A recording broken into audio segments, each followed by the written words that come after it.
ጠንካራ ሴት መሆን ከፈለግሽ አንድ መርህ ተከታይ። ያ መርህ ምንድነው? ከዛሬ አንስተሽ በህይወትሽ የሚያልፉትን ማግኘትንም ይሁን ማጣትንም ይሁን መወደድንም ይሁን መጠላትንም ይሁን ክፉ ስምንም ይሁን መናቅንም ይሁን እያንዳንዱን ነገር እየተጋፈጥሽ ከሄድሽ ለእያንዳንዱ ኔጌቲቭ ነገሮች ቀና መልስ የመለስሽ ከሄድሽ ከዛሬ አመት ከዛሬ 2 አመት ከዛሬ 3 አመት ከዛሬ 10 አመትም በኋላ አሸናፊ አንቺ ነሽ። በነገራችን ላይ ዛሬ ላይ ጎንበስ ያሉ ሰዎች ነገ ቀና የሚሉ ሰዎች ናቸው። ዛሬ የዘሩ ሰዎች ነገ የሚያጭዱ ሰዎች ናቸው። ከሴትም ዛሬ መከዳቱን የምትቋቋም ሴት፣ ዛሬም ሞኝ መስላ የምትኖር ሴት ነገ የከተማው ቁጥር 1 የምትባል ብልጥ ወይ ደግሞ ብልህ የምትባል ሴት ነች። ዛሬ ጎንበስ ብሎ የሚኖሩ ሰዎች ነገ ቀና ብሎ አደባባይ ላይ የሚታዩ ሰዎች ናቸው።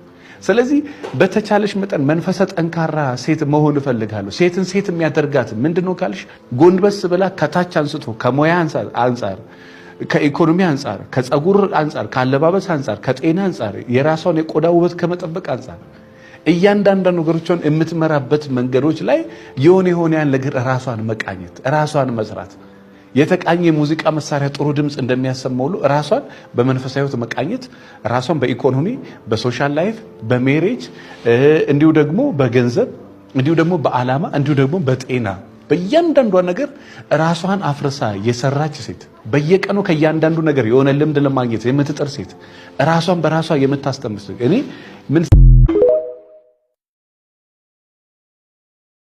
ልዩ ኮነሽ አንቺ ነሽ ሸጋ